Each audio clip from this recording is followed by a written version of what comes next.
Alright, so today I wanted to sit down and lay out my thoughts on why I think Renegades will actually be good. Whoa, hold on there, dial on. You're telling me Renegades is gonna be good?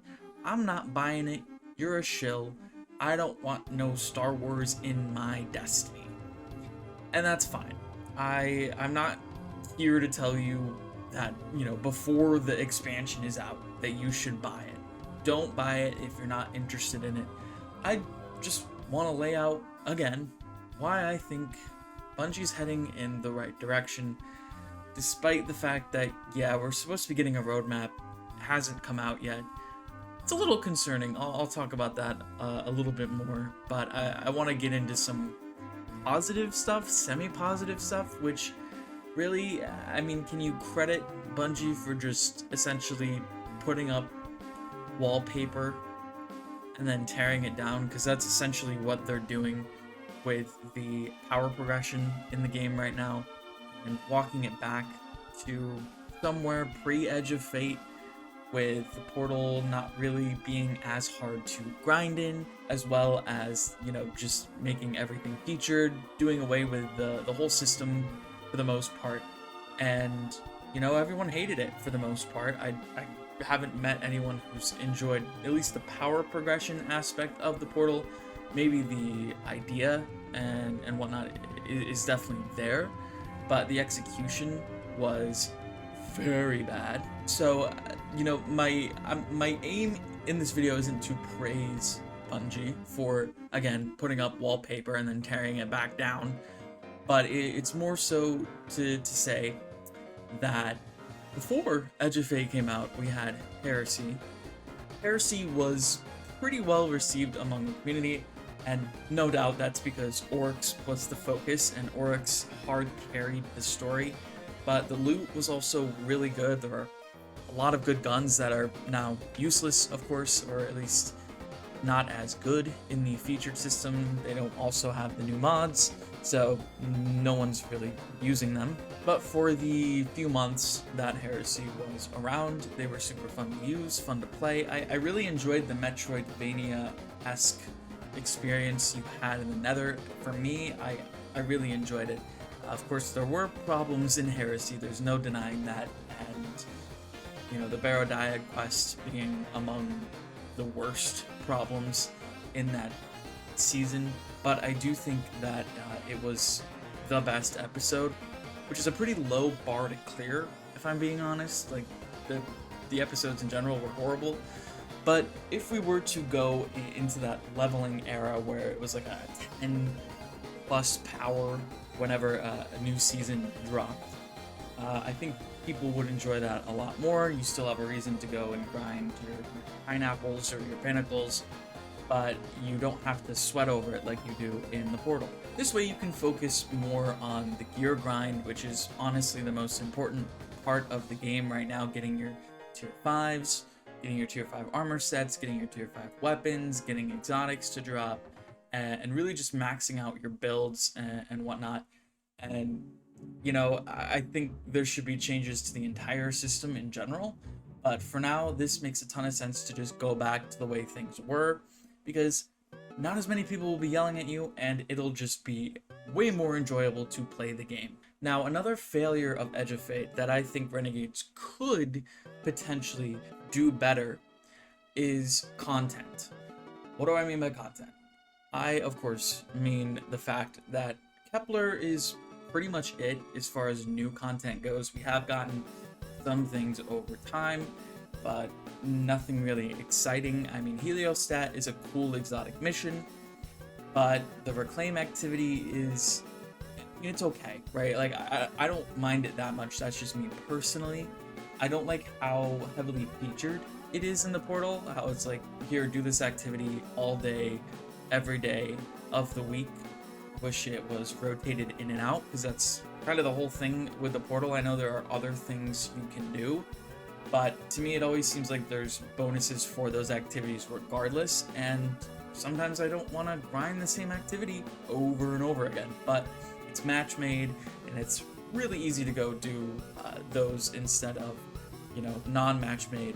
activities by yourself, or to, LFG them. Like, why bother? Just go launch that. And the Plaguelands was just they were a flop. That's 100% the truth, and they could have done a lot more with that major update. But again, I think there are patterns here that we can look at, and they're not good. Again, I'm not praising these patterns. I just think that we analyze these patterns, and all things in my head point to Renegades at least being better than Edge of Fate. Not saying it's gonna be Forsaken or Final Shape levels of good, but it's gonna be better. I just think that's the objective truth from the patterns. The voices in my head are telling me the truth, and honestly, I just hope it is, because I want to spend more time in Destiny. I've been taking a very awesome break, but I want a reason to play the game. There isn't one. We'll see if that happens. And one way to do that is for sure to just have a ton of new content. And through the campaign, replayability of the campaign is a big thing that I think the Kepler campaign failed, because you can do the mythic missions once a week. I really don't know why they didn't think to insert old campaigns into the portal as well. You could have a story tab that is, the endless amount of story missions that you have in the game. And of course, you could also go back and add old story missions to that as well. But as we know, certain assets that exist for that they're not in the game anymore. They'd have to recode it and build it from scratch, and well, there's just not enough money, I guess, whatever the excuse is at this point. Which I know there's these the bounty system that is coming with Renegades as well. There's the PvEVP game mode that's Gambit-esque, which also seems interesting. I assume we're gonna get more comms on what is actually coming in Renegades. We also know there's a dungeon. I'm sure in the coming weeks we will get the name drop on that.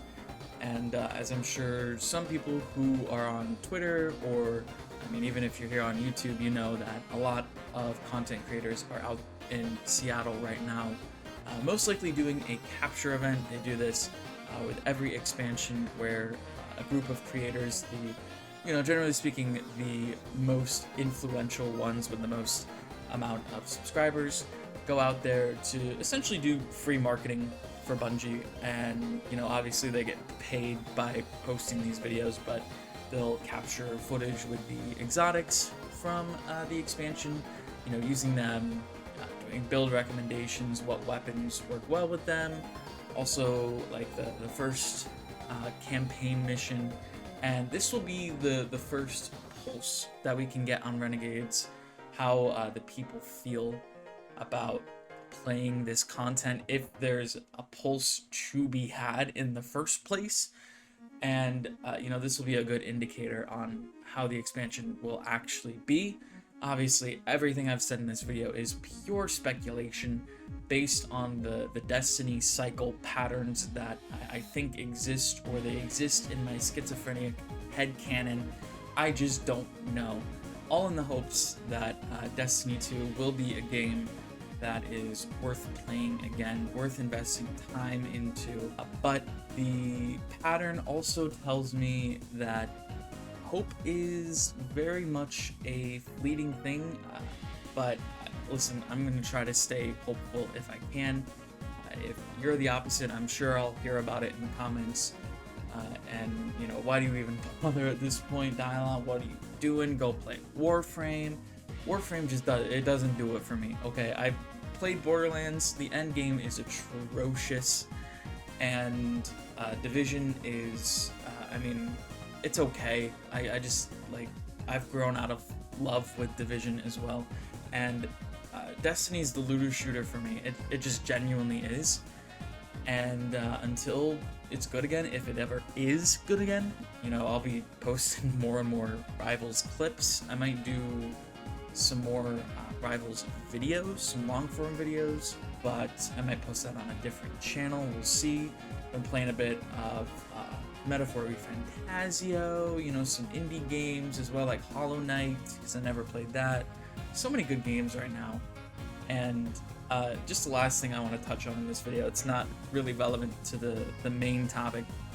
That's pretty much done with. So if you're done with that, then you can click off now. But if you want to hear about this little thing that I find abhorrent in the community, that is whoever wants Destiny to be a good game, or whoever wants to play it, you know, I think gets labeled as mentally ill or addicted to the game, and I think that's just wrong to do that. It just straight up is. I've been playing on reset every day, mostly to check the Bright Dust store. I'm kind of trying to spend the most amount of Bright Dust I can so I can evaluate the new system in Renegades and see just how good or bad it is in terms of being able to get the Bright Dust and you know, being able to spend it. Because something that I've noticed that's completely different in a game like Rivals is being a free-to-play player and just spending little to zero money at all. You can get a ton of cosmetics in the game.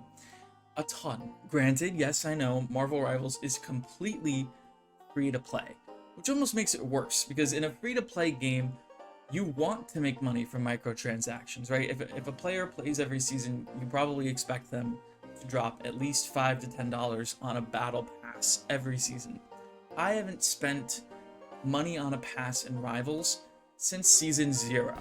Just let that sink in. I've just perpetually looped the free currency in the pass to then buy the pass, retroactively get all the stuff from the pass. And the great thing about Rivals is that you can equip different passes once the season's over. So as long as you have purchased that pass, you can complete it still in the new season. You do have to play, obviously, to get it done, but it will always be there, no matter when you want to complete it. And I think the most I've spent, or rather the total I've spent in Rivals, is $10. And in the past 2 years, because I bought the Final Shape Collector's Edition, because, you know, the tower was pretty cool and I'm a shill. So I've spent $300 on Destiny just for the expansions and the, you know, all the add-ons and whatnot over the past 2 years, granted, right? And Rivals has only been out for a year, so that might be a little unfair, but, you know, you take $300 over the past 2 years, that's what, like $150 on a yearly average. It's a lot of money. It's just, it's not worth it. It's not worth the investment anymore, not nearly as much as it used to be. And it's better to wait because of things like the Green Man gaming bundle that came out was $35 for all of the expansions, even including the ultimate version, or like the ultimate digital version of Renegades and Edge of Fate, which again, I spent $100 for, like 5 months ago, and now it's less than $35, which is crazy. And I can't fathom that. And genuinely, if Renegades is bad, I will probably be a free-to-play Destiny 2 player if I play at all past that point. And it's just super sad. It is. But a lot of people are realizing just how bad the game is, how poorly Bungie management has handled this, and really the lack of management which has led them to this point. And it seems inevitable that Sony will take over, for better or for worse. But yeah, anyway, sorry for the rant. I don't know, maybe some people enjoyed it, but this is my you know, these are my 7:30 a.m. thoughts on where we're at right now. And it's not looking good. I'm hopeful. I'm eternally hopeful. I'm setting myself up to be extremely disappointed, but I'd rather be extremely disappointed one more time than be cynical and black-pilled into the abyss, even though, you know, oh, you're just being a realist. And let people be hopeful, right? Even if it's futile, just let me have a little bit of hope, okay? Anyway, see you guys.